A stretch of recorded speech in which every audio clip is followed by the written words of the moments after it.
Call to order this 28th April City Council meeting. Mr. Wood, would you lead us in the pledge? Be happy to.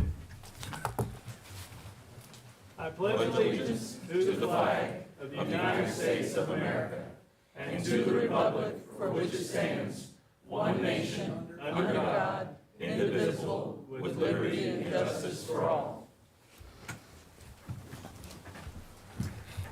Thank you, Mr. Wood. Welcome, everybody. If you would like to speak during the public hearing or citizens' comment, there are sign-up sheets located in the back of chambers. With that, we'll get started. Item 2 is adoption of the meeting agenda. Do I have a motion to adopt the agenda? So moved. Second. Thank you, Mr. Wood. Thank you, Mr. Stewart. All in favor? Aye. Ayes have it, 5-0. Item 3, matters from the mayor, and I have just a couple of things. On 18 April, Councilman Wood and I visited the Valley Program for Aging Services. We were briefed on the various services that they provide to our senior residents, and so it was a very informative brief, great tour of the facilities.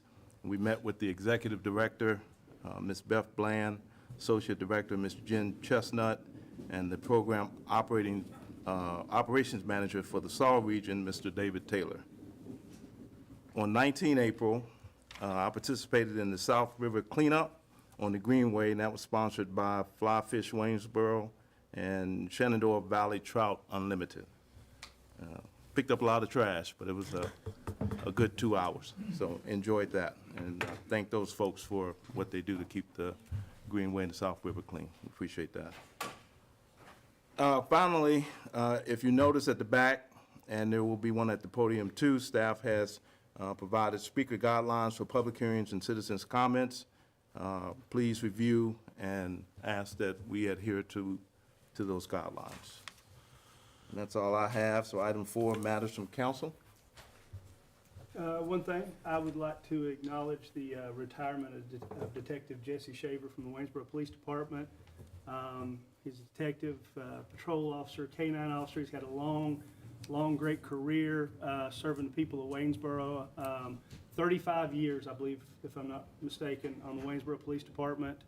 And he actually kind of requested his retirement be low-key. Well, we can't just let him fade off into the distance. The city owes Detective Jesse Shaver a great deal of gratitude for his life of service to the citizens here in our city. So please pass our congratulations.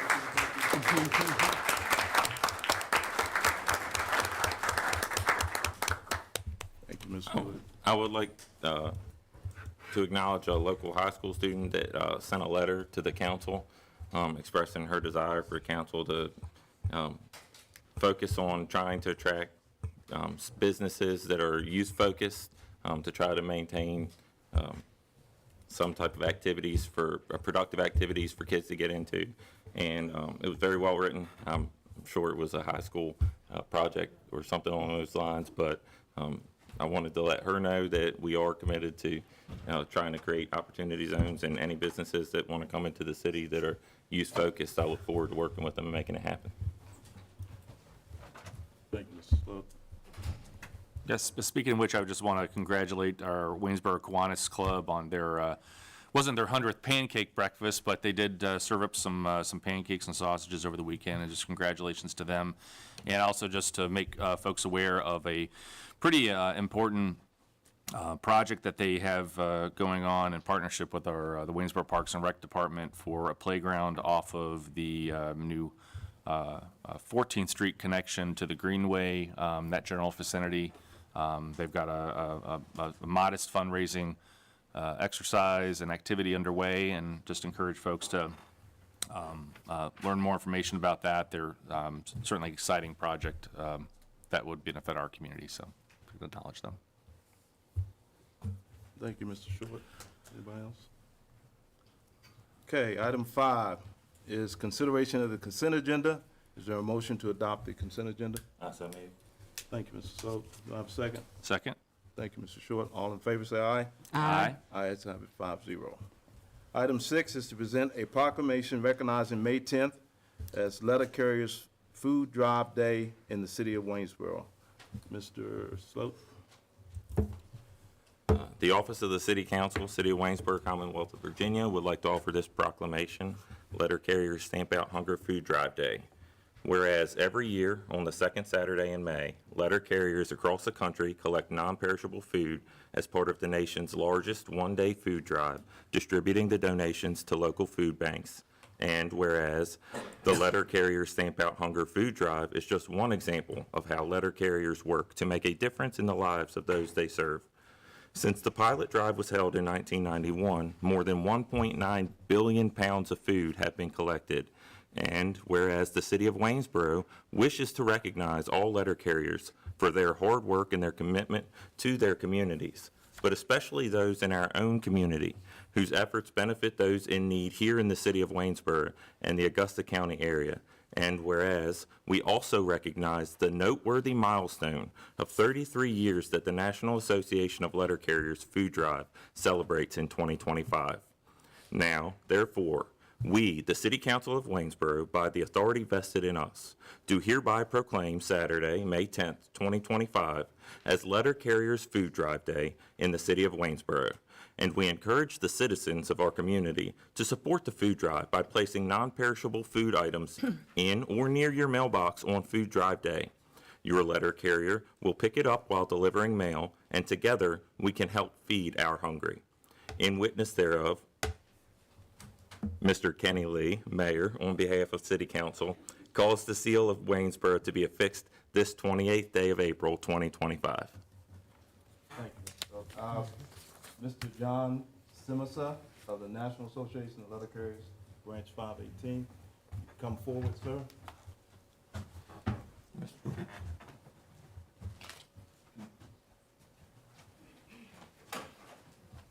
Appreciate you guys. Fantastic. Thank you. Thank you.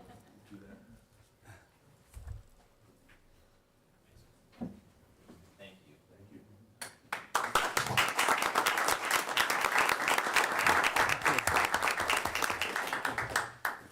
I will keep it brief. It seems like we've got a pretty busy meeting today. Just say a couple of thank yous. First of all, thank you to Mayor Lee. Thank you to the rest of the City Council. Julia for helping set all this stuff up. Having our local leadership stand behind this food drive really means a lot, and I think gets the residents of Waynesboro engaged, aware of what's going on. Secondly, I'd like to thank Blue Ridge Area Food Bank, our partner in this event. They're just a fantastic organization, fantastic people. They care about what they're doing, and they do an amazing job all throughout the valley. They've got 5 different locations throughout the valley, and they're really, really wonderful partners in this. I want to thank the residents of Waynesboro. I know it's hard to get involved in the community. People are busy. We have busy lives. We've got kids. We've got jobs. We've got hobbies. And so, even when we want to get engaged in the community, it's difficult, to even know where to start. So I think Stamp Out Hunger is a great way, for people to make an impact with very, really very little effort. But all of us coming together and kind of synergizing really does have a big impact. So, thank you to the citizens of Waynesboro. And just lastly, I want to thank letter carriers because they're amazing. They work really hard on this day, especially, but they work hard, day in and day out. So, to all the letter carriers across the country, thank you, but especially, our carriers here in Waynesboro, they do a fantastic job. So thank you all. Appreciate you guys. Thank you.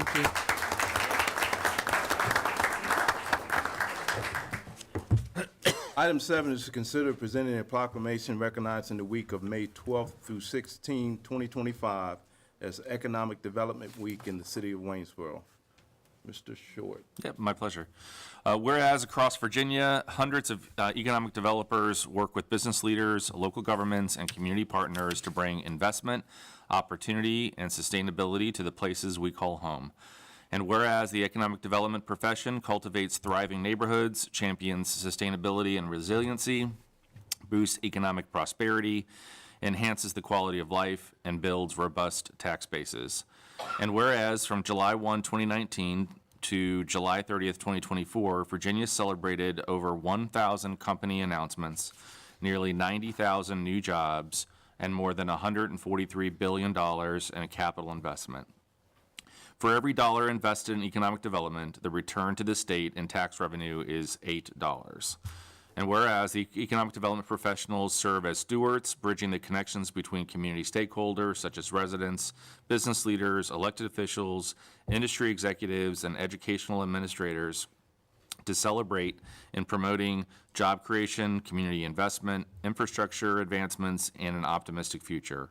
And whereas economic developers contribute to the betterment and progress of Virginia, proving that economic development efforts create stronger communities. And now, therefore, be it resolved that the Waynesboro City Council of Waynesboro recognizes Economic Development Week and reminds individuals of the importance of this community celebration, which supports expanding opportunities, bettering lives, and moving society forward.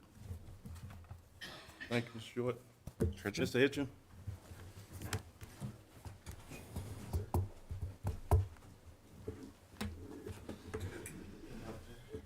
I got to get this. I'll throw the photo bomb in the back.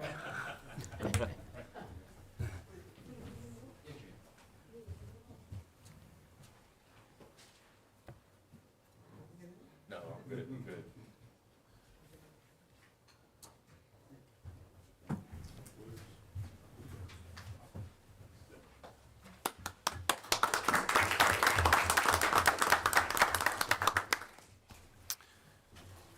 Mr. Mayor and member of council, we, on behalf of Stephanie, Megan, and Emily, we sincerely appreciate the proclamation and the time tonight to recognize our profession. We also wanted to thank you for your ongoing support and all of our many projects as we have throughout the year in trying to build our community prosperity. So, thank you. Thank you. Thanks. That's great. Steffi.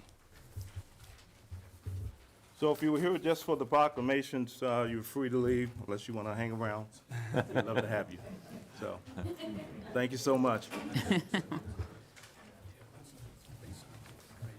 For those of you standing in the back, there's a couple of seats in the front and one right over here if Yeah, you'd in like to the sit. middle over there if you'd like. Come on, frog. Come on, frog. Go on, frog.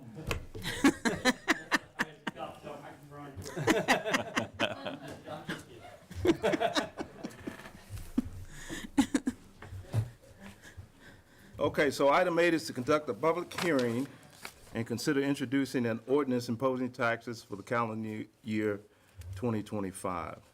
And so before I call on Mr. Hamp, we want to give everybody an opportunity today.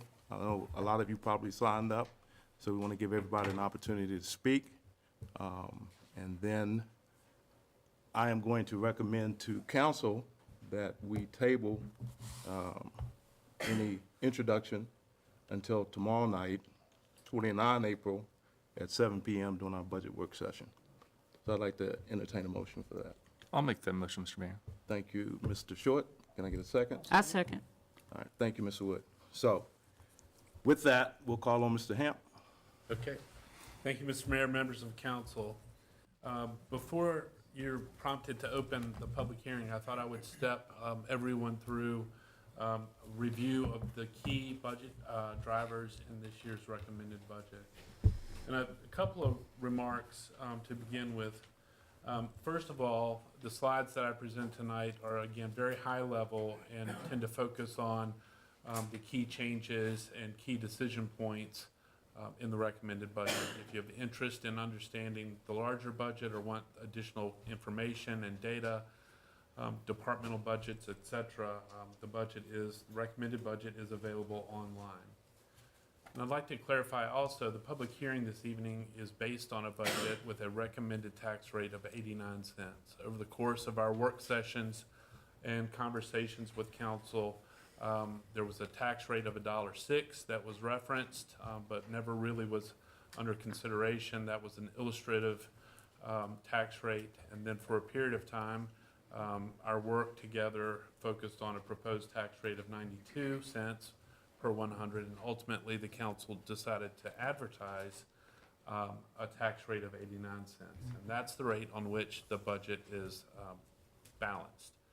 So work hereafter, whether that includes adopting at 89 cents or reducing the rate to some extent, will necessarily include work on the expenditure side of the budget. So when staff begins to develop a budget, there are certain elements that are sort of inherited from the previous year or driven by formula or agreement with regional agencies especially. And so these budget elements, their base budget expenditure increases, are increases to the proposed 2026 budget from the current year budget, but really don't involve an increase of level of service. These are, for example, the most significant item there is school funding, which is based on a formula, and that contribution to operate the Waynesboro Public Schools increases by $840,000, again, based on the formula that we have with the schools. Last year, the council adopted a budget that provided compensation increases for municipal employees that was a partial year. So in order to fund those for a 12-month period, there's an increase to that line item. Then you can see increase to social services. That's driven mainly by a fund called the Comprehensive Services Act. And those are services that are provided in conjunction with the school system to help children or students and families that are in crisis and need additional support through services either in the community and sometimes outside of the community. The streets eligible increase, this is funding that we receive from the Commonwealth through the Department of Transportation, and it's based on street miles in our community that were constructed to meet VDOT standards, and then the VDOT provides money to municipalities to help maintain those streets. So that's simply a budget increase based on lane miles. We have some new economic development incentives and rebates based on new industry and business coming to the community. We have a career development and value added program, largely in our public safety, but to a certain extent throughout the organization. And those are increases that were established last year that occur or reoccur in this budget. And then finally, we expect for a 6-month period, our group health insurance to increase by that figure there. Similar to the raises, there were several positions that were included in the current year's budget when it was adopted that were for partial years. So again, much like the raises, this amount reflects the expense of those positions for a 12-month period. The next slide is our what staff refers to as supplemental expenditure increases or requests. These are increases to the budget that reflect either recommendations that originate exclusively at the staff level. They reflect priorities established by the city council. Some of those priorities are exclusively council priorities. And then some of the items are priorities or opportunities that essentially the council and the staff arrive at concurrently. They meet an obvious need, or I guess that's the best explanation. They're meeting an obvious need commonly recognized in the community. And so just to highlight those, the first item there is an adjustment to the salary scale. I'll talk more about that in a moment. We're beginning to establish a debt service fund for the next phase of improvements to the Waynesboro High School. That will take actually several years of tax increases to establish sufficient revenue to handle the debt service for that project.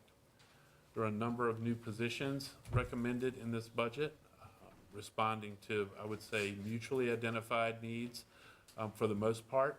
In some cases, needs identified exclusively by staff.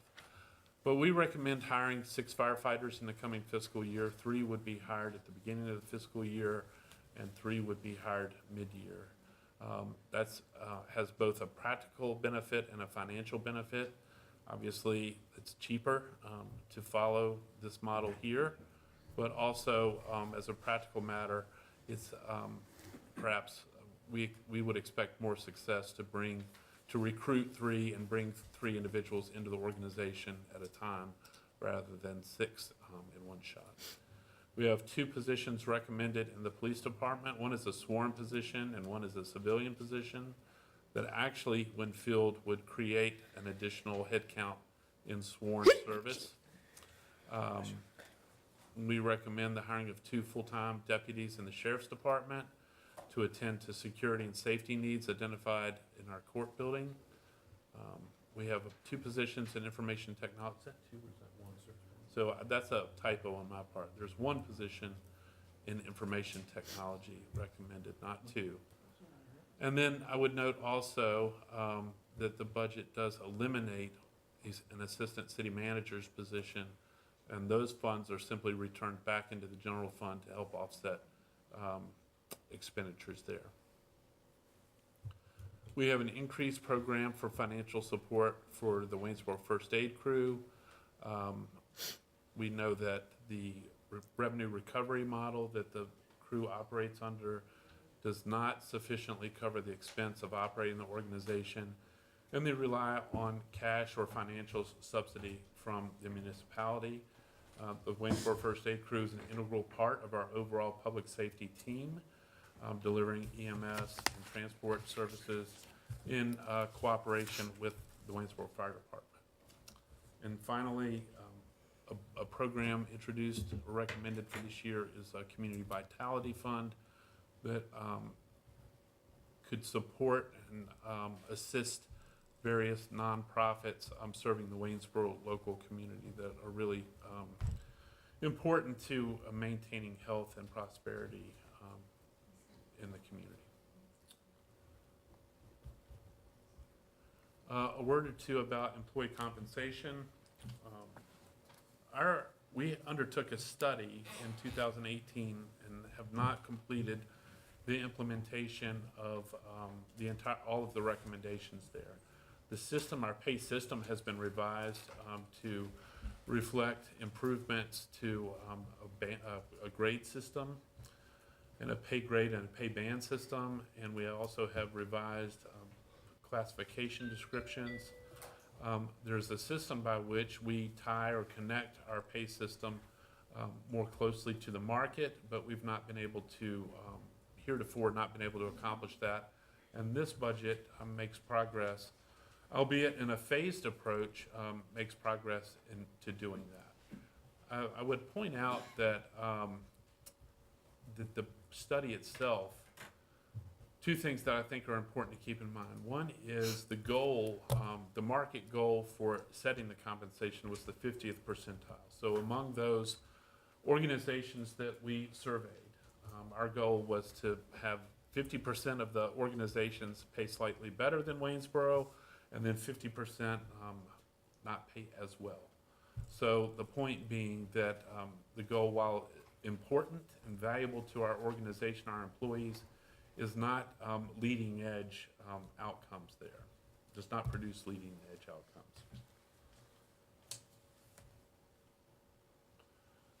As an example of evidence that we continue to experience challenges with recruitment, retention, and resulting vacancies, this is just a quick survey of starting compensation in public safety departments. And you can see that I want to pause and give this council and previous councils credit, because we've made valuable progress in recent years in improving employee compensation.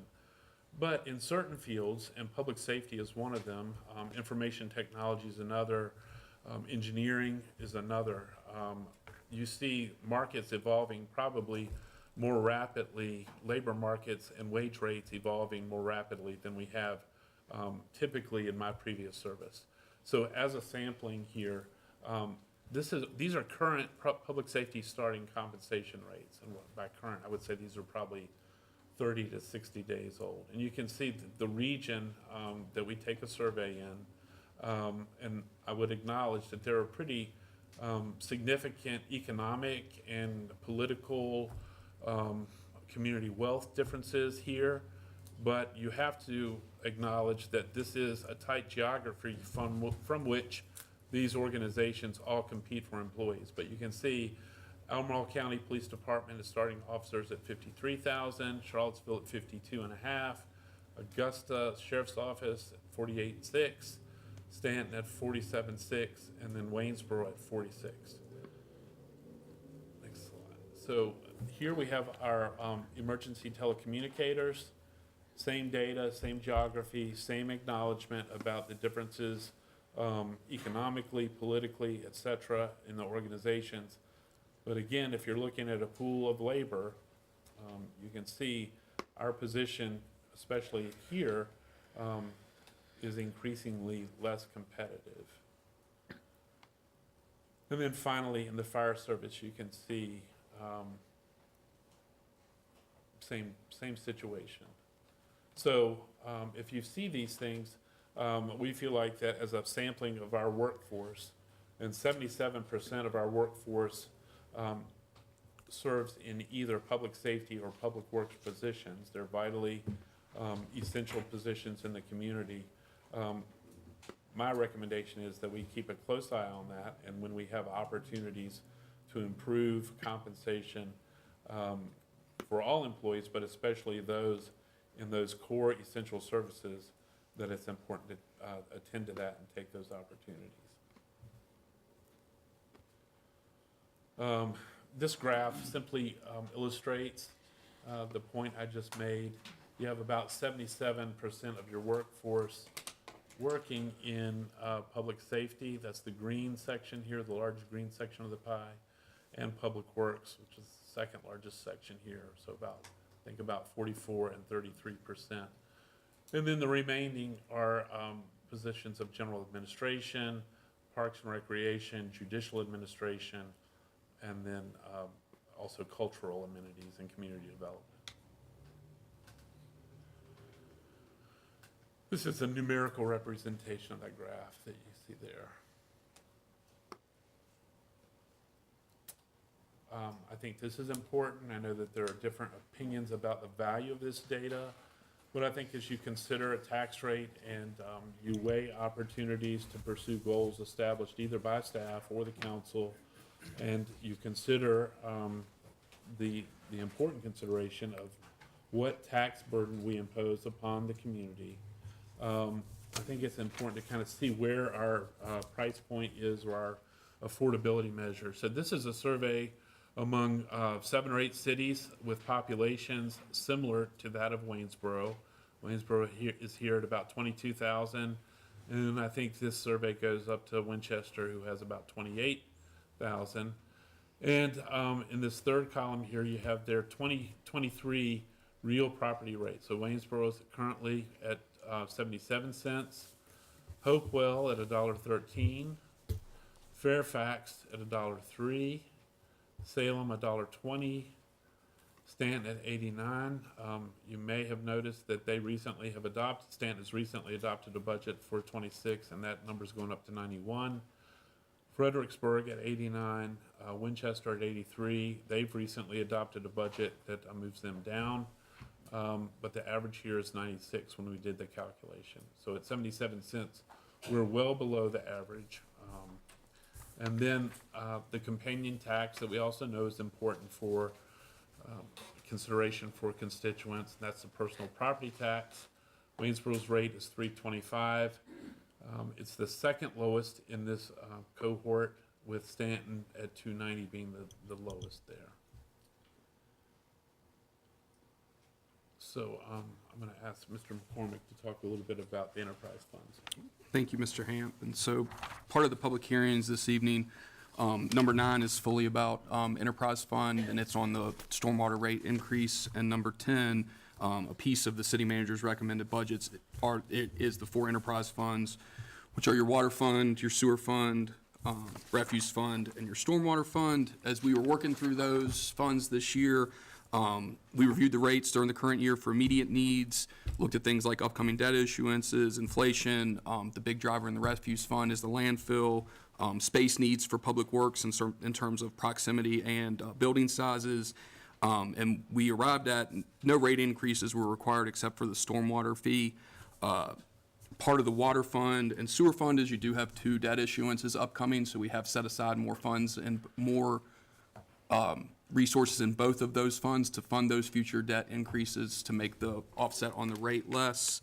And then the refuse fund, the contribution to the landfill will go up some, didn't require a rate increase. There was natural growth within the fund that was able to support that. Those are the big drivers over the next couple of years and all of those funds. And so what we would propose is we wrap this budget cycle up, an appropriation ordinance in the next couple of meetings would be to go ahead and engage a consultant to perform rate studies for future years in water, sewer, and refuse.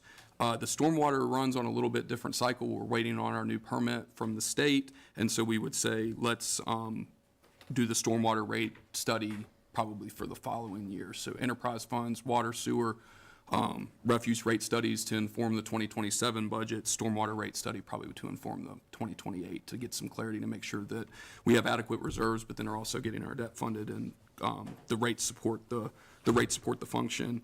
And then we'll continue large projects. The borrowing for the water fund for the Shenandoah Village Drive Booster Station will probably be during current year 2026, and we have funds to cover that. The first piece of that borrowing, and then the wastewater projects would be in the subsequent year, either 27 or 28, depending on how quickly the engineering for those items are completed. That's all we have prepared, sir.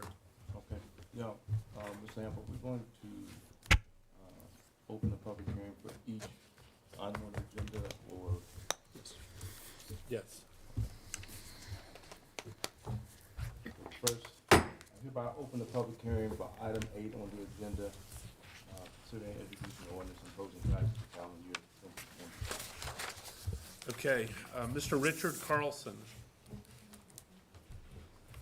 So as you come to the podium, everyone, you have 4 minutes. The green light will come on, you begin.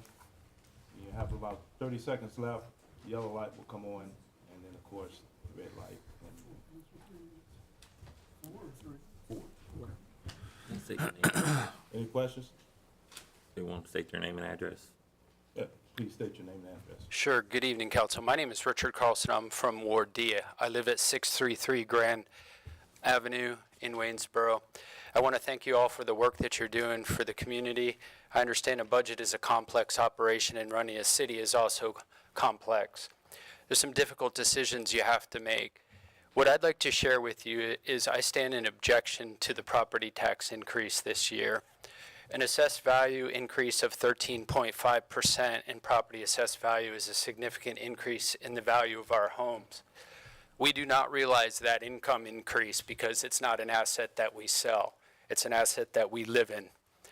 While you can compare the mill rate of 77 cents to other jurisdictions, as was done in the presentation this evening, the reality is that with a 13.5% increase in the assessed value, plus the increase in the mill rate from 77 to 89 proposed, represents a 30%, near 30% increase in property taxes. What I'd like to see you do is afford us the opportunity to decide what services we would like to use. If you raise our property taxes at that rate, we don't have the option to opt out. But if I pay to use the recycle center up the street, or if I pay to use the dump, which I'm not currently paying for, in recognition that I am receiving services from the community, this is an austere time. I'm not aware of private sector salaries increasing 5% per year. I'm a federal employee. I received 1.7% pay raise last year with a 0.2% locality adjustment for a total pay raise of 2%. This year, the proposal on Capitol Hill is that we will receive 1%. I don't know where this money is going to come from for us to pay for these property taxes. So my ask to you is to look at other sources of revenue to increase the revenue needs for the community. I took a close look at the population. You showed a city of 22,000. That population has been constant since 2018. Every study I've looked at shows no increase in the student population for schools. The school budget is the most important thing that we do and your largest expenditure. I do not see the populace rising. The number of students we have is projected to stay at 3,100 for the next 2 years, and it's been that way since the COVID crisis. Your population in Waynesboro is aging. We are approaching retirement. We are on fixed incomes, and you guys are asking us to pay too much money. I am seriously considering selling my house and moving to an unincorporated area. If I have to take a loss on that house, it is what it is. We cannot afford this property tax increase. Thank you.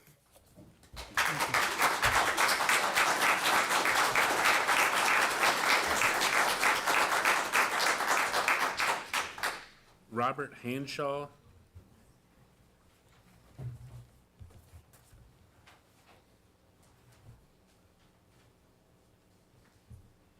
Yes, Robert Hanshaw, 440 Oak Avenue.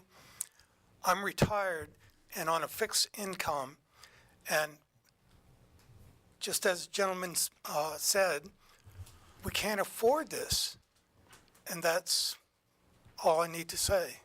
Thank you.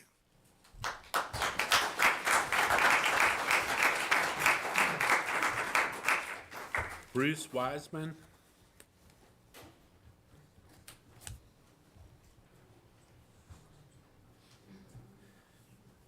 Yes, I'm Bruce Wiseman, 501 Brandon Circle. Just echoing what the people in front of me just said. I live in an HOA, and I'm one of the youngest people in my HOA. Most everybody who lives in there is on a fixed income. And for y'all just to continue to pass this cost on to us is, to me, it's unacceptable. If y'all can just find different ways to maybe save money, but going from 77 to 89 cents is just too much. We just can't afford that no more. Waynesboro used to be an affordable community. It's not affordable anymore. Thanks.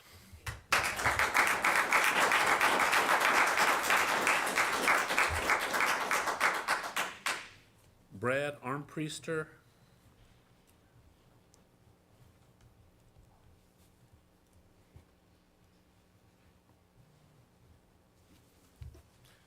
Thank you, Council.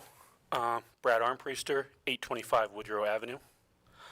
I found out about this meeting today and knew I had to come in and say something. I will just throw my support with what everybody else has already said. This is too much. The budget that was shown to us, I think, gave me a pretty good idea of the needs and the wants that the city has in that budget. And I think you need to really look at what you absolutely positively need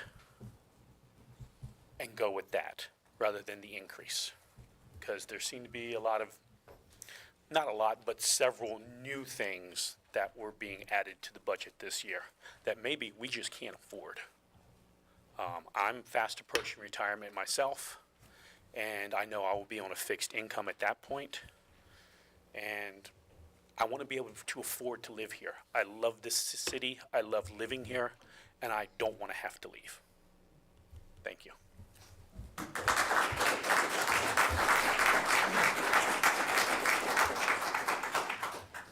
Dan Toft.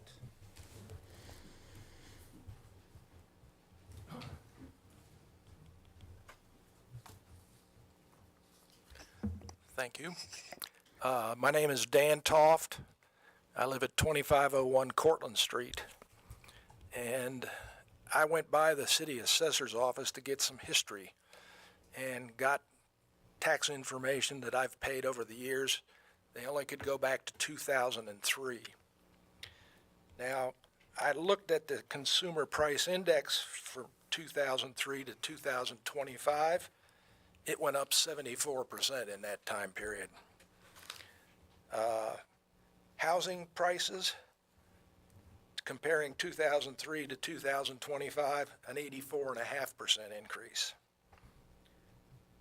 My house assessment from that same period, 2003 to 25, the assessment has increased 132.6%.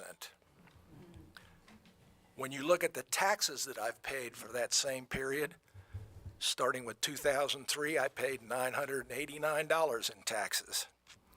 In 2025 with your proposed rate increase and the increased assessment, that's a 243% increase. Waynesboro needs to look at needs versus wants.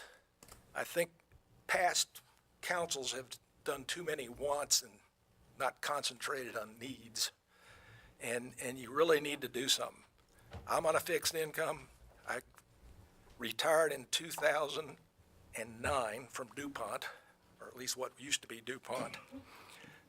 So I have a DuPont pension, which is I'm glad, because if I was depending on Social Security, I'd have had to sell my house years ago and get out of Waynesboro. So I hope you will take into consideration that Waynesboro's population has a significant senior citizen population, a lot of who are just on Social Security. And the council needs to reconsider these rates. Thank you.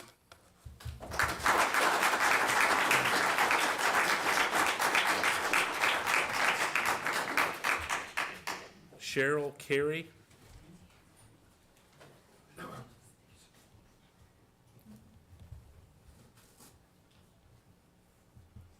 Hi, Cheryl Carey, 820 Fairway Drive, Waynesboro, Virginia.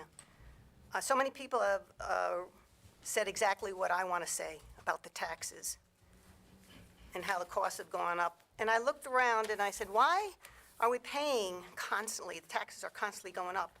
And I went and looked on a website, opengovpay.com and govsalaries.com.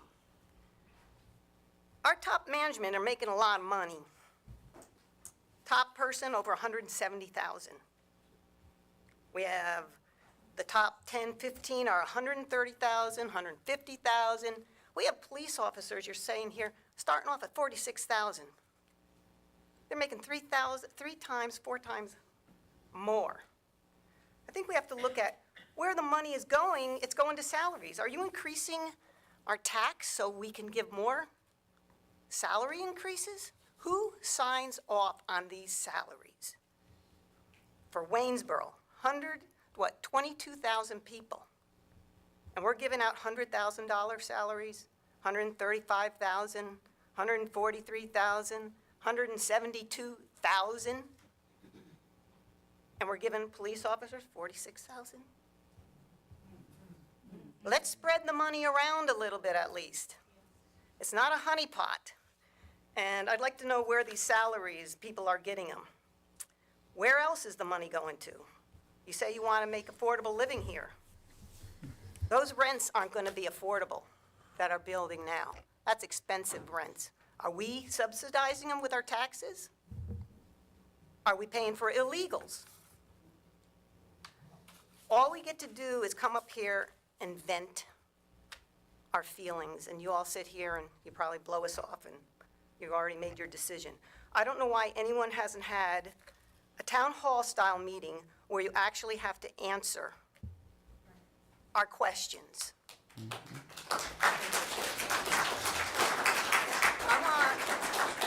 I want everything out in the open, so we really know. I think, you're hitting us with these taxes, and I don't like people making, I like people making a fair amount of money.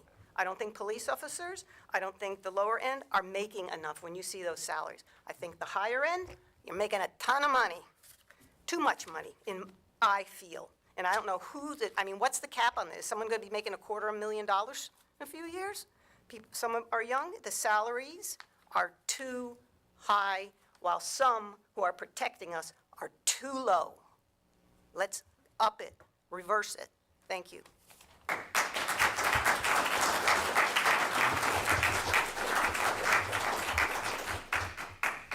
Ken Keller.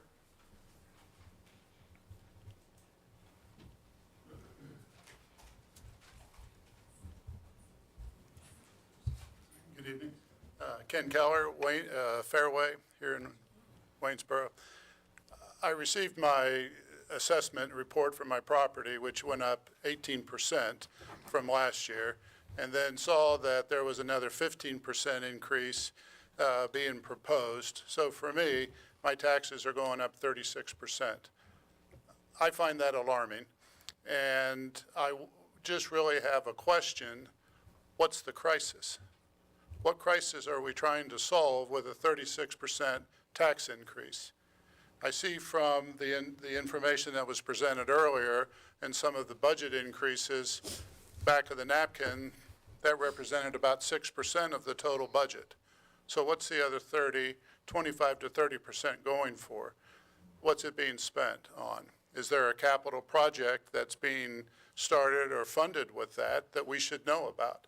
Or are there new entitlement programs that are being implemented that will only continue to increase the need for future tax increases? So like everybody that has spoken before me, I'm opposed to that. Would like to see something of more reasonable ability to be implemented. So thank you.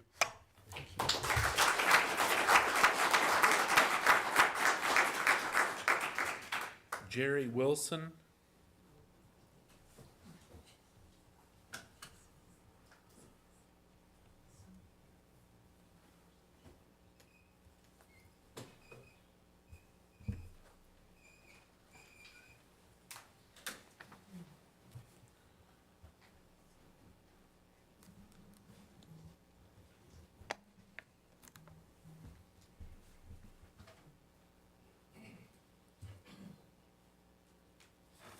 Good evening, Mayor, Vice Mayor, and all others on the City Council. My name is Jerry Wilson. I live at 100 Guilford Lane, apartment 80-10, Waynesboro, Virginia. I do lease. I am on Social Security. And even though I do not directly pay property taxes, but whenever the property tax goes up, my rent goes up. And also, everybody else that leases property or leases a house or apartment in Waynesboro. A lot of us are on Social Security and retirement and fixed incomes. We cannot afford more rent. For instance, the person that lives above me in a one-bedroom apartment pays $900 a month right now. That's the cheapest that you can find in Waynesboro, basically, unless you live in subsidized housing. So I'm asking you to look at your higher salaries, as already been postponed, said, and see what you can do about those. I know it's hard to lower somebody's salary, but it's a little bit easier to not give them a raise and give the lower ones a raise. Our police officers deserve it. They protect us, and they need to be compensated for what they do. Because every time they walk out their homes, they do not know if they're coming back or not. They need to be protected. Our firemen need to be protected. So I'm asking you to please take that in consideration. And also take into consideration all the people that live in this city that's on Social Security or some other type of financial benefit, help. I thank you. Have a blessed evening.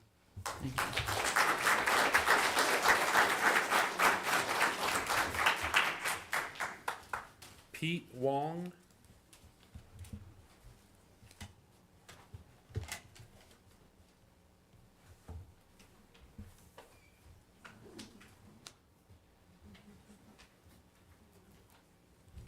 Good evening, Mayor, Vice Mayor, and all the members of the City Council. Thank you for your service. Appreciate very much all the efforts you put into leading this city. My name is Peter Wong, and I live in this city at 1601 D Street, Waynesboro, Virginia. And I praise God that in 2020, I took the oath of allegiance and now a U.S. citizen, and have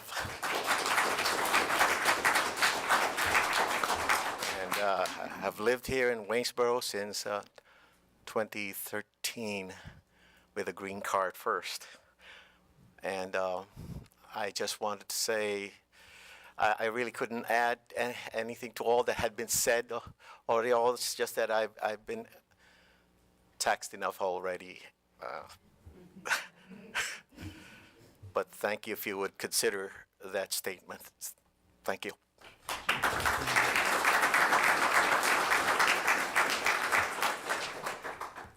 Marcia Hatch.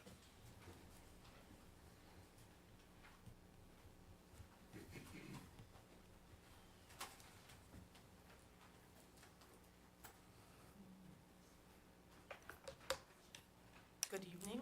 I'm very nervous. I've never spoken in a forum like this before, even though I taught kids for 30 years. So this morning I wrote this down to make myself more comfortable. Good evening. I'm here to speak about the proposed tax hike. My taxes have gone up appreciably for the past several years. This year, my house reassessment increased by 15%. This is a $43 increase from just last year. That does not include the high increases from several previous years. I also know the current assessment of my modest home is at an inflated value. Now you also want to raise tax rates by 12 cents, right after residents have received exaggerated assessments. I've lived in Waynesboro for 31 years.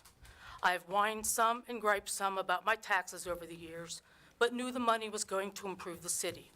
And I saw some improvements over the years, such as the Greenway and the high school renovations. I complained quietly. I know there's a lot of grant money going on into projects, but as taxpayers, we still pay a fair portion to begin and upkeep various projects that are proposed. I have seen building and expansion all around. Sunset Park, built to bring in tourists, but maintenance costs that will draw away from the many other wonderful parks Waynesboro residents already have and use. The Target Shopping Center. Where do the tax dollars go from that? All the businesses such as Walmart, Lowe's, and Home Depot that were not even here 30 years ago. Where do the tax dollars go from those? All the housing by Food Lion and Exit 94 built over the years. Where do the tax dollars go from those?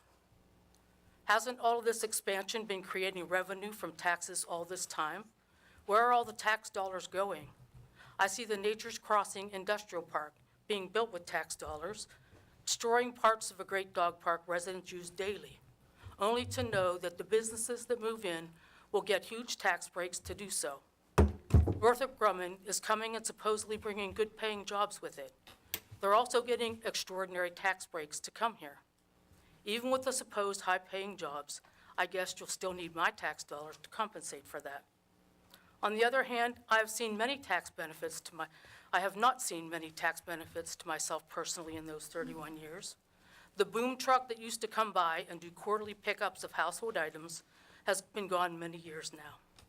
My stretch of street on Jefferson Avenue has not been paved since the Great Recession. I believe that was 2008. Although I've seen other stretches of road paved 2 and 3 times since then.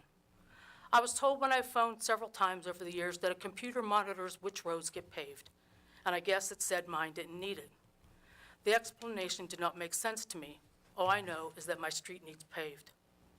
The street sweeper that drives by my house every month or two, who knows what that vehicle costs us, does not sweep my curb as it goes around my cars parked on the street. I'm guessing the stormwater tax that keeps going up, you call it a fee, is being used to pay for the street sweeper truck. Maybe it is grant money. All I know is I would rather have the boom truck back. What I'm here to say is you are leaving the current residents of Waynesboro behind in what we need, which I've heard a lot this evening, need versus want, while you are looking ahead to what you want by raising taxes. I'm a middle-class resident, and I know if the assessments and the tax rates are hurting me, they are hurting at least 50% of the other residents of the city. Do not leave your Waynesboro residents behind due to your wants. Consider our needs. Do not raise taxes right after the current overblown assessments. Thank you.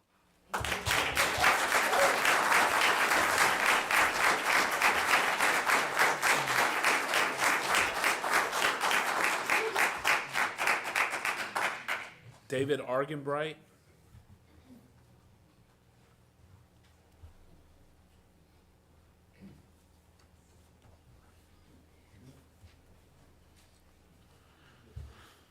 Good evening, Mayor and Council. My wife signed me up to talk. I didn't know. But like a lot of the other folks, this is a surprise, the large increase in taxes. And I'm just wondering, I see all this construction around Waynesboro, commercial and residential, and it's got to be bringing more and more tax revenue in. And I don't know if you're accounting for that tax increase from all these people that are coming in. I know we're a bedroom community from Charlottesville. So many people go over that mountain to work because they can afford to live here. So I'm just doubting the need for such a big increase. I do agree with helping the fire and the police get an increase, but the dreams ahead may not need to happen right now. Thanks.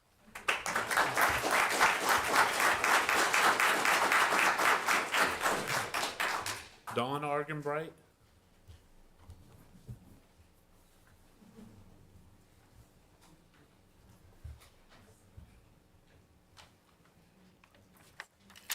Good evening. Thank you for being here and for listening to all this.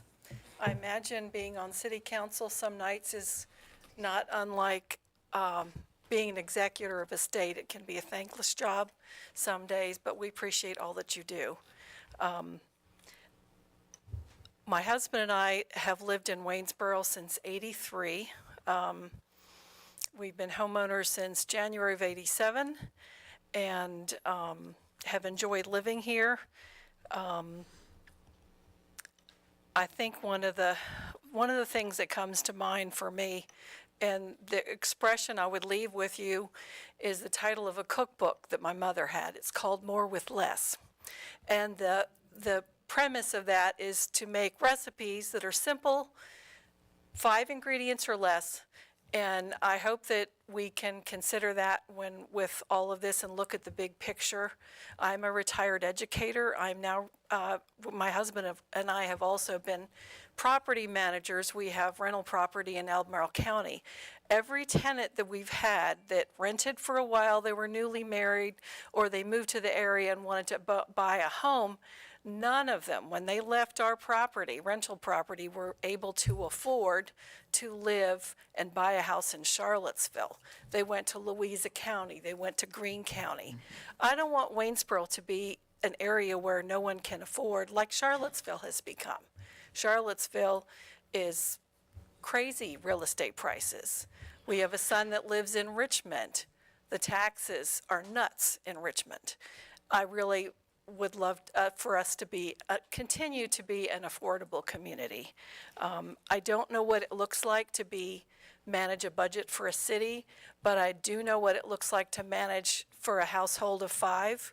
And I go back 2 generations, and that would be my grandparents. And my grandfather on my mother's side was a minister, had a very modest salary. I know how they lived and how they cut corners, and I pray that you will find some way to cut some corners and take care of the needs and really give a heartfelt prayer to the decisions you make for our community so that more people can be homeowners and live that American dream and are not so financially strapped. Thank you so much. Thank you.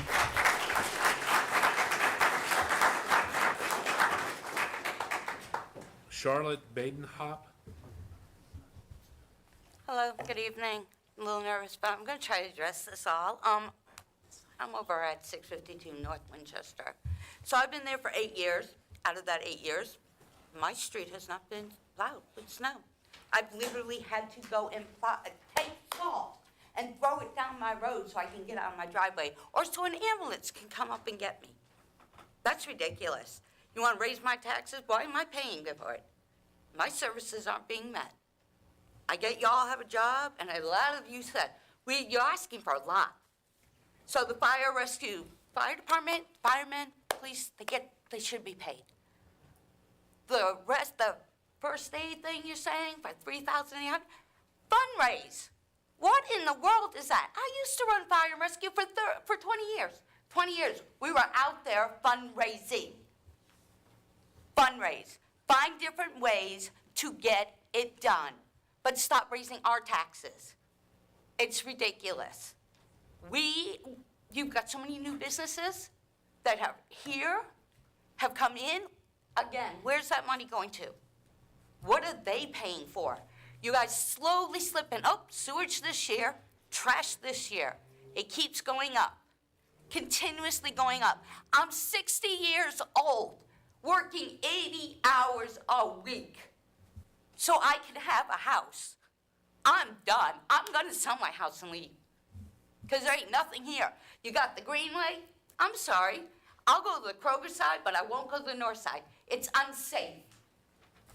It's just nowhere. There's nothing. If me walking there and something happens, who's gonna get me? Nobody is down there patrolling it. There are no lights. But you wanna keep building it. You wanna keep raising it. Let's expand more. We ain't using it. It's unsafe. I'm too scared to go down that way. It is dangerous for any female to go down there. Then you got the teen pregnancy. You're going to give money for that? Where are they going to get that money? Where are they going to get the help for teen pregnancy? What about the homeless? What about the elderly that are living in their cars? Because I work health. I work with the homeless. I work with the homeless here in Waynesboro and in Charlottesville. Charlottesville coming over here thinking we can help them. We don't got it. There ain't nothing. So you want to, let's do paving of the roads. If what you did for paving of the roads, you call that paving? I'm sorry. That was bad. That was bad. I got stranded cars, can't even be driven, no plates on, sitting there. Since August, haven't been moved. Ain't nobody doing anything.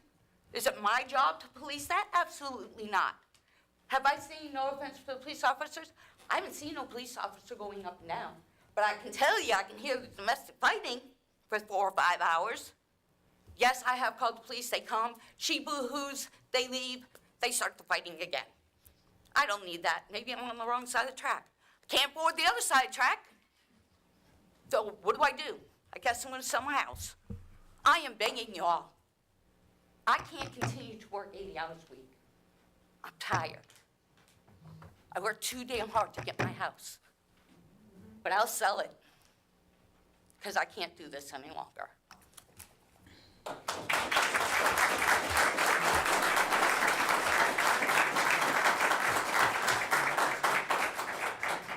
David Lista.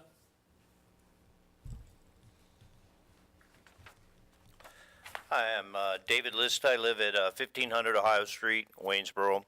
So 12 cents. By the way I kind of figured it, that was about 4.6 cents for the high school renovation, police and fire staffing, which are definitely necessary, and then about 7.4 cents of that for pros, pay raises, IT staffing, equipment, and other accessories, etc.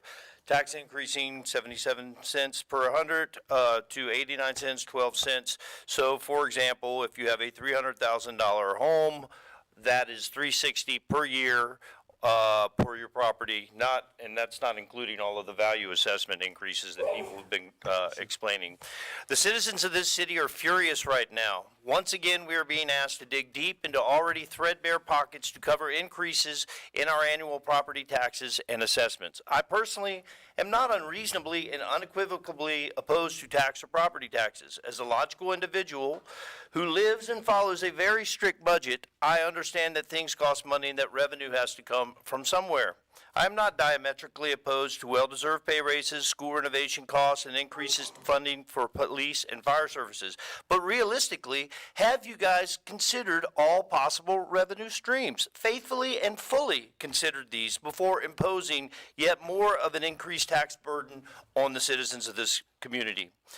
Like many of my fellow Waynesborians, I am incensed right now by the lack of transparency and accountability by which this council has seemed to operate in terms of budgetary matters, planning, and revenue matters. Now, I understand we can all come here. It's all available online. We can come to these meetings, but not everybody has the wherewithal or capability of doing that. There needs to be greater transparency across the board, as someone suggested a town hall meeting or something before we get to this point. $360 a year or $30 a month may not sound like a whole lot to many people, but to the huge number of folks who have lived in this community for generations and who live on fixed incomes, many folks, this increase is yet one more crisis to be endured, one more slap in the face that they feel is being unjustly imposed upon them. At the same time, they're witnessing vast growth and the entire face and character of their entire community and their homes being transformed before their very eyes by these massive development projects and rapid growth. So I implore you to please consider carefully how yet another increase is going to drastically and adversely affect the core constituency of this town in the year and years to come, on top of increases in recent years continuously. Please do try to find alternative revenue streams instead of further increases to property owners and renters. Yes, renters, I am one too, as the person spoke. It does trickle down. It's about the only thing that trickles down is these increases. With all this explosion of growth and development in this town, new businesses, vast real estate developments, there has to be some way of finding greater income streams besides imposing it on the people who have lived here for so long. Please do consider ways to more fully and carefully communicate the specific reasons for these budget and revenue increases to the community you have been elected to faithfully represent. Remember, not everyone has the capacity to attend these meetings and stay informed online. Do find ways to clearly demonstrate to the public how their money is being responsibly spent on things that this city needs, yes, needs, to remain always 100% accountable to those you serve. Please do remember that your voters and your votes and positions on this matter will be faithfully noted and recorded, and the same citizens you impose these increases upon are likely to cast their votes with that in their minds come the next election. And so I implore you, please, thank you, do the right thing.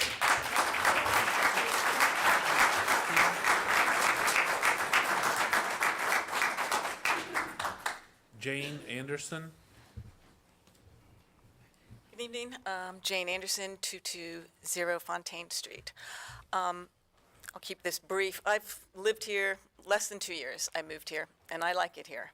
But in that short amount of time, my real estate taxes went up 66.38%. That's a lot. I went to the assessor's office, and I didn't really get a clear answer. I mean, is there a formula? I don't know. I mean, how do you come up with 66.38%? I didn't get a raise of 66.38%.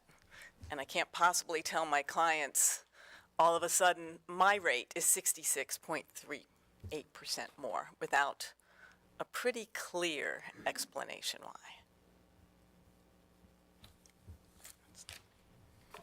Thank you.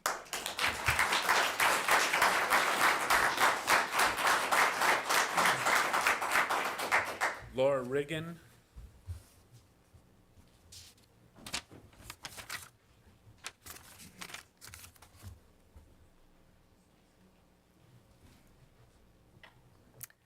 Good evening. My name is Laura Riggin. I live on Village Drive in the city of Waynesboro. I would like to speak tonight both as a Waynesboro property owner and as a member of the Waynesboro Education Association. And I would like to ask you to support Mr. Hamp's proposed budget. Like every property owner I have ever met, I do not relish the thought of paying more in taxes. However, as a citizen of this community, I believe it is important to tell you how critical it is for this city to pay for the services that we need. For me, that means first and foremost our schools, but I also keep in mind all the things that Mr. Hamp explained earlier in this meeting about why his budget has necessarily increased, including salary increases that are going to be absolutely necessary to fully staff our public safety departments. Either we pay them a fair wage in Waynesboro, or they easily drive to those nearby communities that will pay them more. To me, it is worth a tax increase to fully fund our local services. I want to speak specifically about the amount of money that Mr. Hamp has dedicated to the debt service for a renovation at Waynesboro High School in his proposed budget. I began teaching at Waynesboro High School 26 years ago. In my second or third year here, We began a renovation that was intended to be the first of 3 phases. That first phase was completed in 2003, and then nothing else happened. In 2015, I spoke before the City Council asking for support of a new renovation or a new high school building. Our science classrooms were terribly outdated. Our HVAC system was not doing its job. A ceiling had collapsed around that time, and we were short of classroom space. City Council did commit to renovation, which was designed to be completed in 3 phases. After the first phase, our building was made more secure, the roof was repaired, and some of our classrooms were updated. But our science classrooms remained untouched. We need a new science wing. The current wing, now 50 years old and damaged by an earthquake that occurred 14 years ago, has, according to architects and engineers, no solution other than tear down. The HVAC in that wing has only gotten worse in the last 10 years, and we continue to be short of classroom space. I am thrilled that finally, 4 years after the first phase of the latest renovation ended, there is movement on the second phase. That is certainly something to celebrate, but it is frankly overdue. It will be expensive because costs have risen over all these years. For all this time we've waited, the needs have also grown. As a community, we cannot afford to shortchange this next renovation because to do so will be to shortchange the children and families in this community, which are crucial to its growth and prosperity. As you consider the adjustment to our tax rate, I hope that you will be forward-thinking about the needs and opportunities for this community. I'm nearing retirement too, I hope. My husband is already retired. However, I strongly believe that we must pay our employees a fair wage. It is important to educate our kids in school buildings that meet the needs they face in 2025. Do not drop the tax rate to a bare-bones level. We need a tax rate that is sufficient to fund schools, human resources, public safety, and capital needs, and to fulfill the commitments and vision this City Council has already planned and promised for this community. Thank you.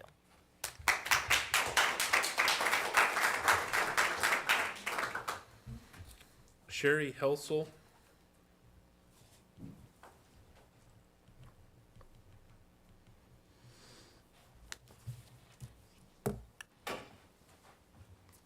Hi, I'm Sherry Helsel. I'm at 115 Summercrest Avenue in Waynesboro. Like many people have said, I did the math and looked up the numbers. Over the past just 6 years, I live in the Mount Vernon area, neighborhood. My house was built in 1969. Over the past 6 years, my assessment has increased by 80%, almost doubled. And so therefore my taxes have gone up 80% in the past. Now I understand that I can go find out, if I'm being properly assessed and all that. But my point is, I'm already, just in the past few years, say 5, I've already jumped $1,000 a year in the taxes that I'm paying to Waynesboro. So that's just because of the assessment. And so I already have to budget because I'm a state government employee, and we're also not getting these fabulous, increases, salary increases every year. So I have to work that into my budget already. So even though I've heard it said, I've read the little news articles saying, what's another $30 a month? And, people are acting like that's a big deal. Somebody's going to have to choose between a prescription or this taxing. Well, when you add it on to everything else, it does matter. $1,000 a year, then plus if we increase 12 cents, an additional $400 on top of that 1,000, we literally just can't afford it. And so I looked on the census data myself. My numbers were a little bit different, but you're looking at 23, or it depends on which website you're going with. But I kind of compared us to Winchester, Williamsburg, Fredericksburg. Winchester is at 79, Williamsburg 62, Fredericksburg 76. But I saw your numbers. My sources, I just randomly looked at sites, but it's about the same, a couple of pennies different. So if we're at 77 and we compare ourselves to Winchester, Williamsburg, and Fredericksburg, we also have more than those three cities. We have more people over 65. All of those cities are, their numbers for residents less than 65 years old or under 65 years old are less than ours. Fredericksburg is at 11%. We're at 18, probably pushing 20. All of those cities have median household incomes that are much higher than Waynesboro. You know what I mean? So when you look at it like that, you can throw the numbers out and say, oh, well, they have this or they have that. I'm watching my light here. But also Salem. If we talk about Salem's $1.08 rate, the homes in Salem, their assessments are way down here. So the revenue is needed to have that dollar. We can't have these really high assessments and a higher tax rate. That just compounds the total amount that we're paying. So I'm just asking you to really consider. I support firefighters, police officers, and I think that we should pay them well. They deserve it. But somewhere else we have to look at how we're managing the money that we have in the city so that we can achieve that, pay our public safety staff an appropriate wage, and not continue to double the taxes on our homeowners. Thank you for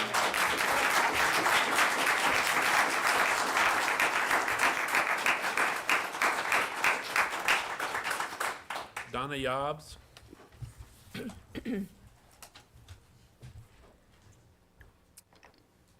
Hi, thank you for the opportunity to speak. Donna Yobbs.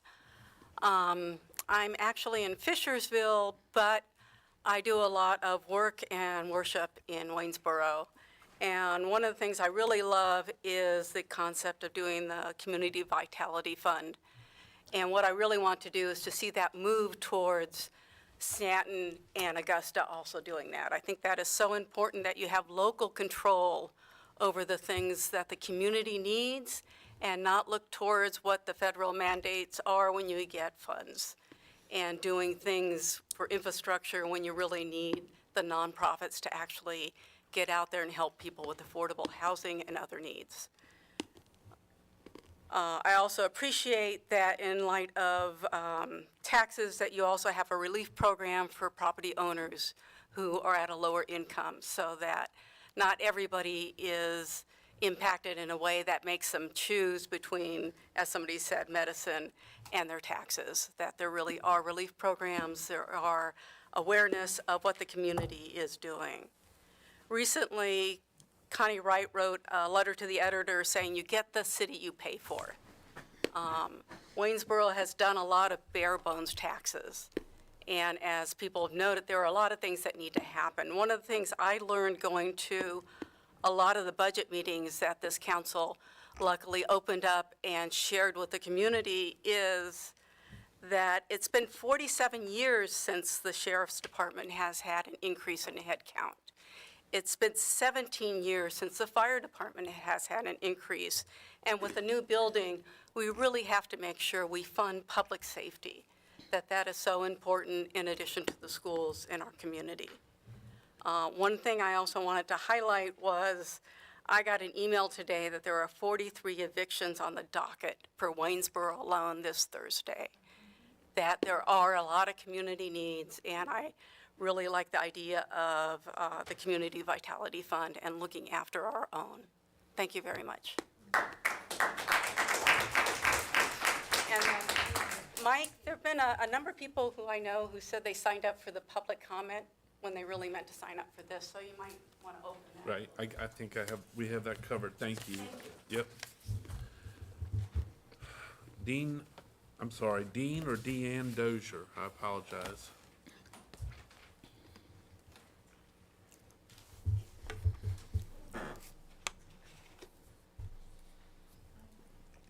I'm Dean Dozier from 3012 Village Drive in Waynesboro.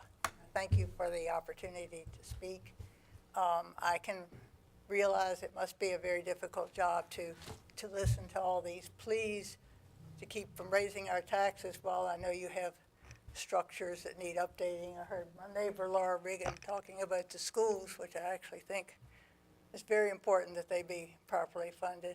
And I agree with all the people who mentioned firefighters and policemen. We have people that need to be fairly compensated.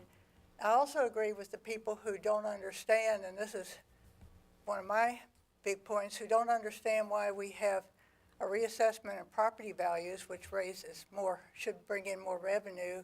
And then we have, I see housing going up everywhere, which must mean more people are coming into Waynesboro, and so you have more revenue from that. And so I don't understand why all this extra revenue ends up with also needing additional taxes. But I'm trusting I have friends on city council. I'm trusting everybody to use your best judgment and listen to the pleas of people who feel like we're already taxed enough. I'm in that camp, and I thank you.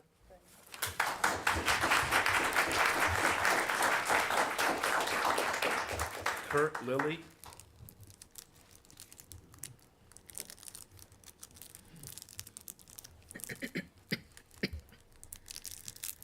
Good evening, I'm Kurt Lilly. I live at 649 Walnut. I looked at the document that you sent out in February, the new assessment, and I did the math. My taxes will go up 22%. That's every 4 years, my property tax doubles. The gentleman that spoke first, you use his numbers, every 3 years his property tax will double. This is absolutely insane. Our city's, like several people have said, they're taking in more money. The city is spending more money than ever. We have lots of new houses, lots of new businesses, and we don't understand where all the money's going.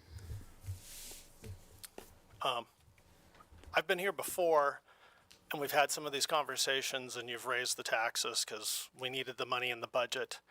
And then I found out that, well, they hadn't really stated the money coming from the federal government, so then they ended up with extra money, and then they did other stuff with it. You guys are supposed to be making a pact with us. You're telling us what you're going to do with the money, and we're going to pay the money. Don't play games. That's not right. That's not treating people right. Your data, you show several cities, and like somebody said, the salaries for those cities are higher. Fredericksburg, you got to be kidding me.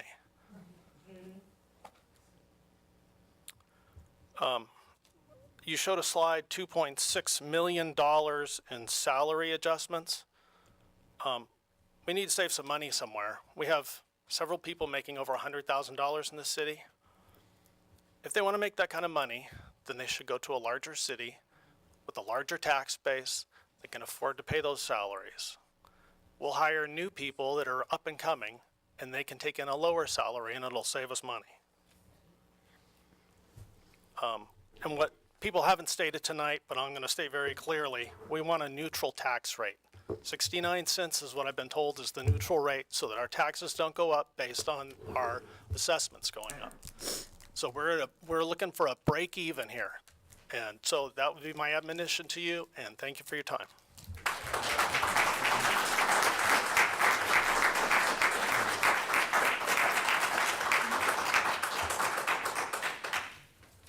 Nicholas Hawks or Hooks. Good evening. I'm Nicholas Hutchko. I live at 227 Elizabeth Avenue. This year, my property assessment went up 27.35%. Now, apparently it's going to be followed by a tax rate increase. So I'd like to know what I'm getting, because the first substantial snow we got this year, my road was not plowed. The snow that left ice and piles of snow all over the roads for weeks, not days, weeks. My road wasn't plowed, not by city employees anyway. It was plowed by a private citizen in an '87 Chevy. That's not right. I'd like to know how many people live on a road in Waynesboro that was just missed. A lady spoke earlier, her road hasn't ever been plowed, she said. Roads haven't been paved. People are being priced out of their homes, and that statement can be easily substantiated by the drastic increase in homeless in the last 2 years.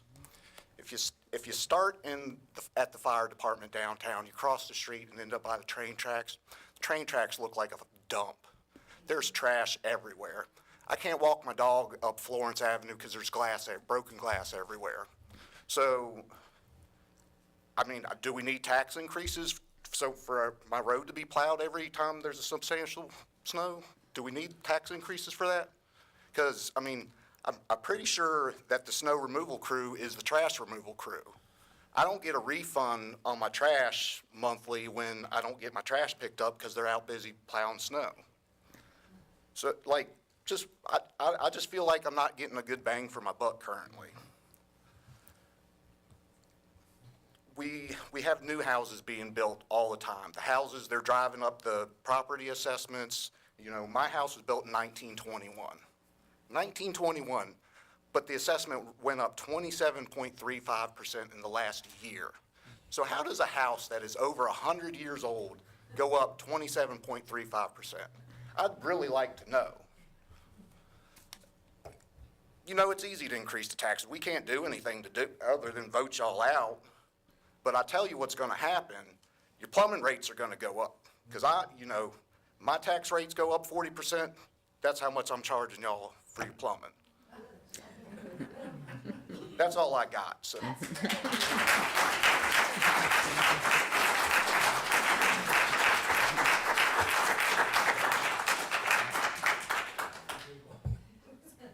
Amina Abdal.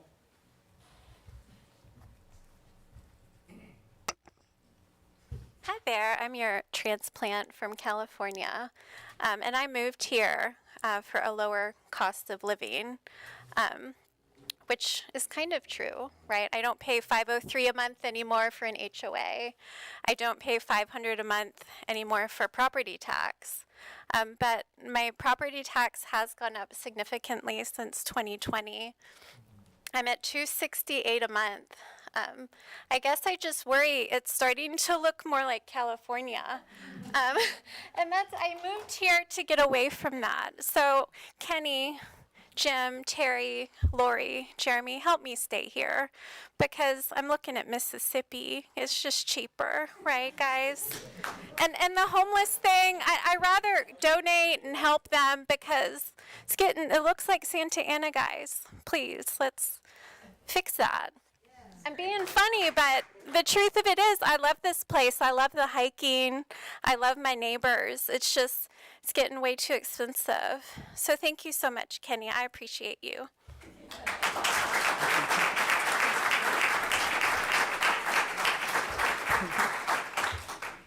Andrea Jackson.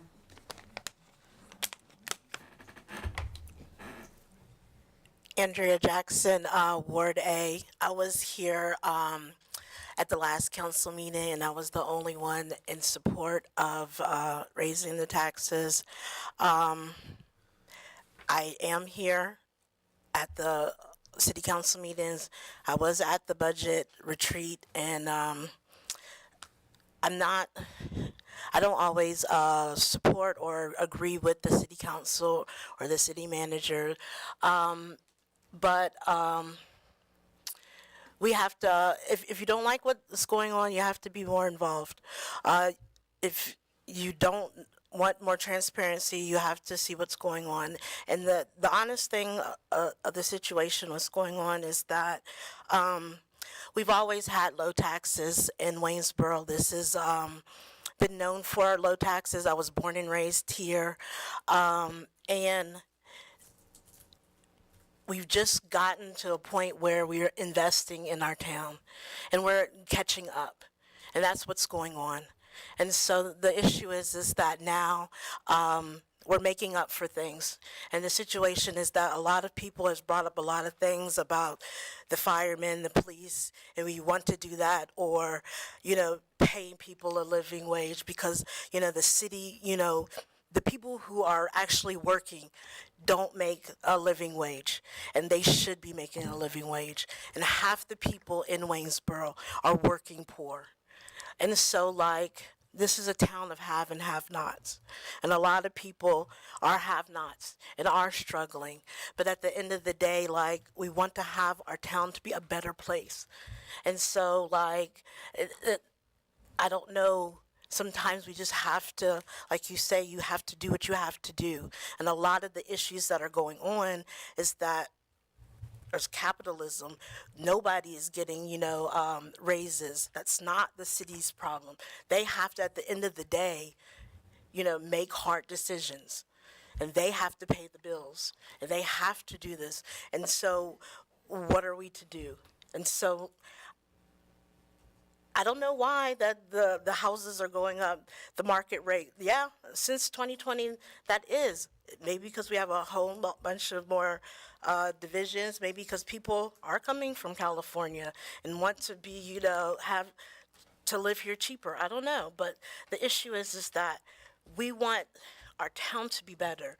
And sometimes we have to make sacrifices. And right now, this is a time which we won't have a lot of grants. We have to pay our own bills and we have to take care of our own self. And so sometimes, we can't talk out of two sides of our mouth. We can't say we want to take care of policemen. We can't say we want to take care of firemen, but then we don't want to pay their taxes. And also with, I was accused of wanting to have like an open purse. 42% of the taxes go to the schools straight up. That's where our taxes are going. It's not like, there's a whole bunch of money going on. That's, 42%. There's not a lot of money. We're talking about trying to pay for the police, the firemen, maybe a register. We're on a bare minimum. They're not out here trying to spend your money like spending G's. They're not. But if you want, and none of y'all read these new rules, but if you want to be involved, I am totally for a town hall. But come, get on boards and commissions. Come to these things.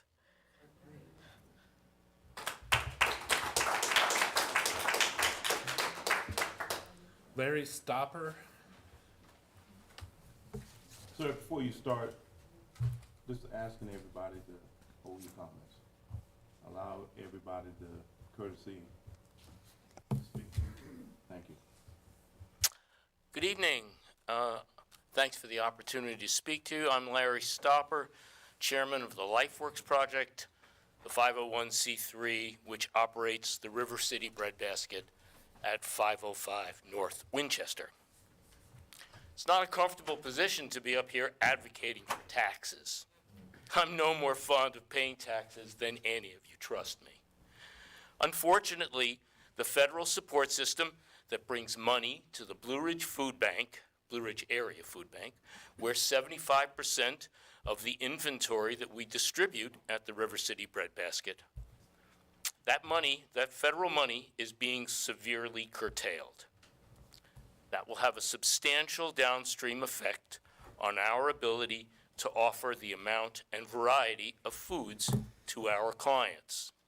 And who are our clients? They are the elderly, handicapped, and often families with small children struggling to make ends meet.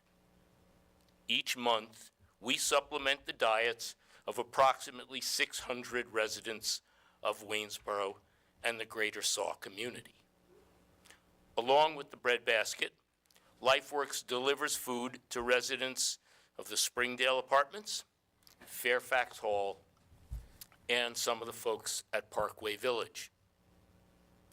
The LifeWorks Project, the LifeWorks Project and its subsidiary, the River City Breadbasket, is a volunteer organization subsisting on grants and donations. We have no income source beyond the generosity of our community. We have aspirations to do much more for our community, and with the demise of our local United Way chapter, there is much more need, there is greater need than ever. With the creation of the Community Vitality Fund, the City of Waynesboro can take a major step towards supporting the members of our community with the least resources and the most need. I urge you to do it. Thank you.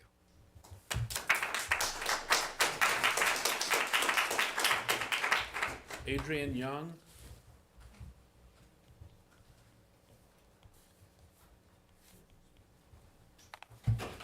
Good evening.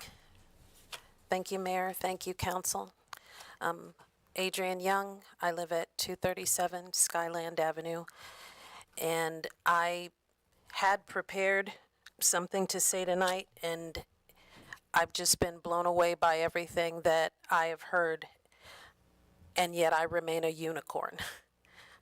I think that we have to support the change that we want to see. We can't talk out of both sides of our mouths and say that we want fire to be supported and law enforcement to be supported and our municipal employees to have what they need and be paid a living wage. And we want fire and rescue to be able and ready to come when we need them and not pay for them. Things cost more. I am closer to retirement than not. In 5 years, hopefully, I will be able to stop working at least full-time. And so I understand what the folks around here are talking about as far as fear. But my fear also lies in, what if we don't? What is our municipality going to be like if we don't keep up? Are we going to keep bleeding law enforcement to other communities? Are we going to lose firefighters? Are we going to lose teachers? If we want this community to be everything that we hope it will be, we have to pay for it. It's not all about me. It's not all about you. There's a lot of people in this community that aren't here tonight that have children, that want to have a community that supports their needs as they grow. And the only way to do that is to pay for it. I don't want my taxes to go up. Who does? But I know that if we don't support the community in the way that we should, we're not going to have the things that we want and need as we age or for our children. I'm also thankful that the council is considering the Community Vitality Fund, because in my free time, I work in a human service organization that actually feeds people, that helps people with rents. I think Donna mentioned there's 47 people on the docket for eviction. Those people have nowhere else to go. If we don't start supporting the organizations that support those people, they're going to be lost. And we're supposed to be a community that cares about each other. Just about everybody in this room, I'm sure, goes to church. So when we're talking about the least of these, we're talking about them too. So please consider the increase that's necessary. I'm not talking about high salaries. I'm talking about the increase that we need to keep these things going in a way that our own lives can thrive. Invest in this community. That's all I'm asking. We have to invest in this community and support the things that we need so that everybody can grow and live and function and have what they need. I'll continue to be a unicorn. It's all right.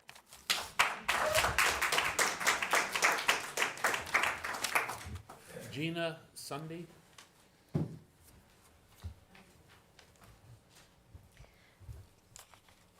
My name's Gina Sandy. I live at 1807 North Talbot. And you have to bear with me. I made some notes while we've been listening, and I will see if I can follow them. I ask that you consider the median age of Waynesboro residents. There are a lot of seniors that have been here supporting this city, many for decades. This proposed 12% tax jump is not making seniors feel welcome.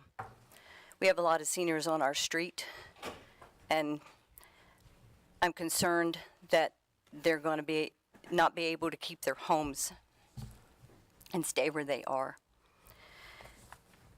Mr. Mayor, your councilman, Mr. Sloot, he spoke about receiving a letter from a high school student who asked for the council to consider bringing youth-focused businesses to Waynesboro. Right now, the economy is already against our youth adults being able to buy their own homes.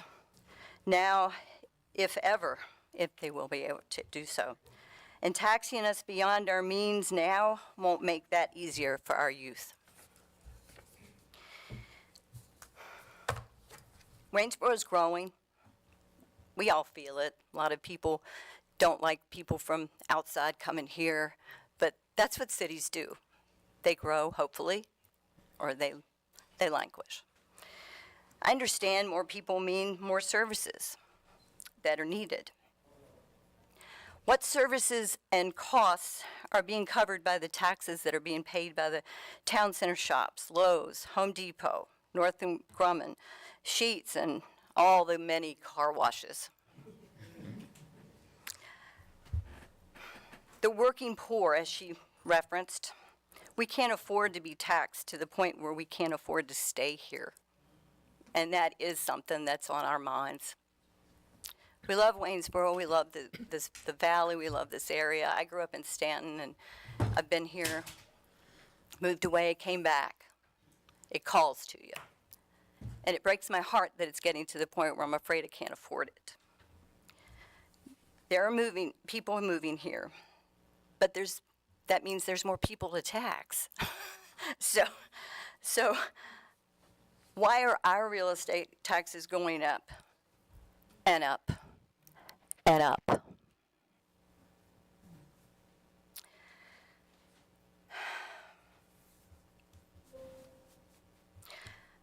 I would like to also say that I'd like to have a town hall where we could actually get feedback and there'd be a back and forth and we could get some answers. And I'd like to remind you, yes, we are the taxpayers of this town, but we are also the voters.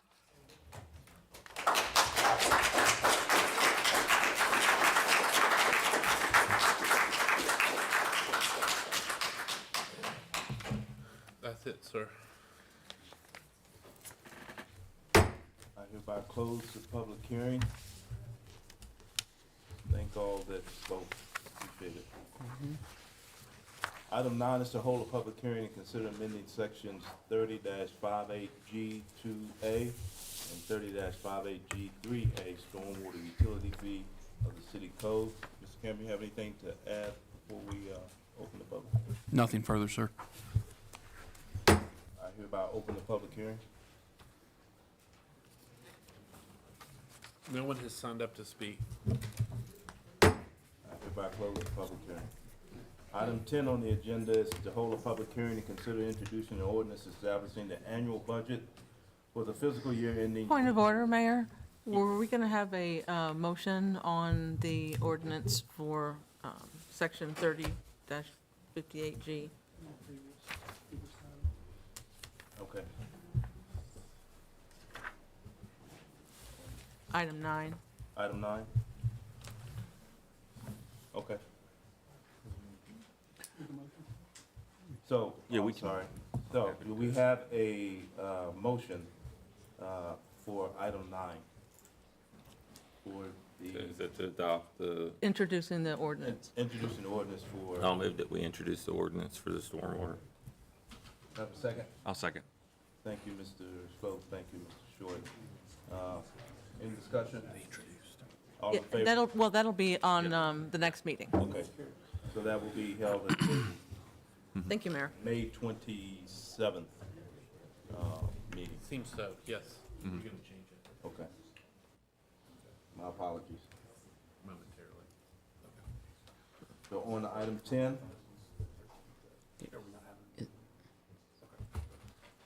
We ready? Yes, sir. Item 10, total public hearing to consider introducing ordinance establishing the annual budget for the fiscal year ending June 30th, 2026. Mr. Hamp. No one signed up to speak, and this one needs to be tabled, please. I move that we table. Thank you, Mr. Swope. I'll second. Thank you, Mr. Short. That will be tabled. Is that going to be tabled to April? The same as, it should track with the tax rate. April Consideration of 29th. the tax rate, All right. the Thank you. 29th. Okay, so everybody close the public hearing on that. Item 11 is citizen comment.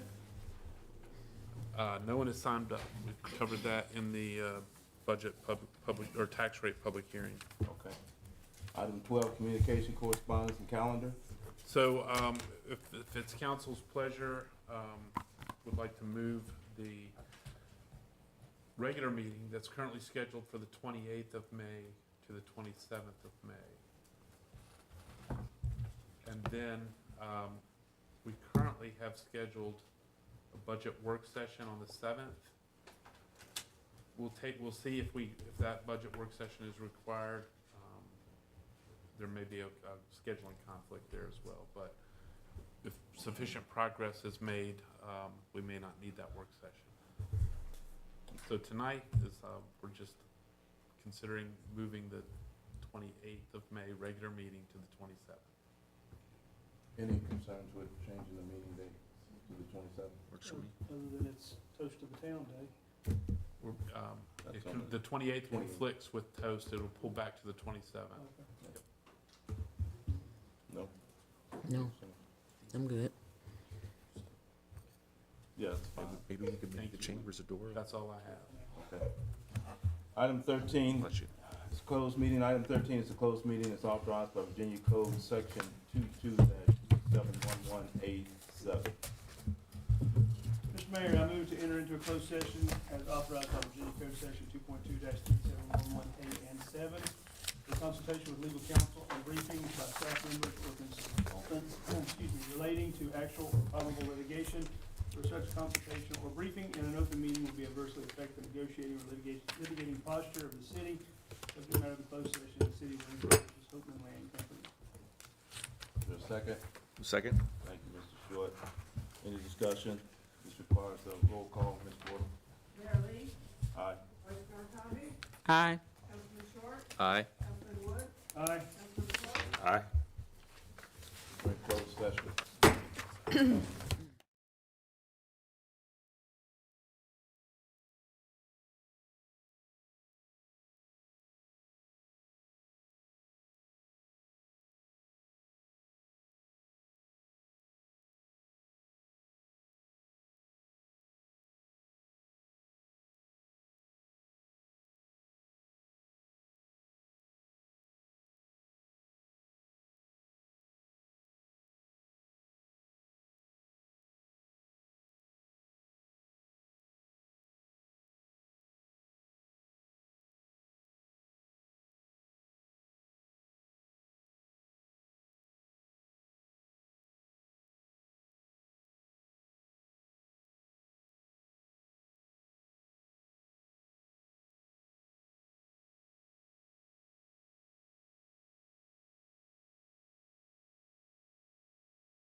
Is there a motion that we return to open session and certify the closed meeting? Mr. Mayor, I move to adopt the following resolution.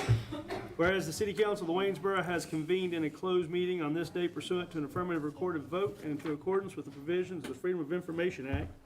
And whereas Section 2.2-3712 of the Code of Virginia requires a certification by this City Council that such a closed meeting was conducted in conformity with Virginia be it resolved that the City Council of Waynesboro hereby certifies that to the best of each member's knowledge, one, only public business matters lawfully exempted from open meeting requirements by Virginia law were discussed in the closed meeting to which this certification resolution applies.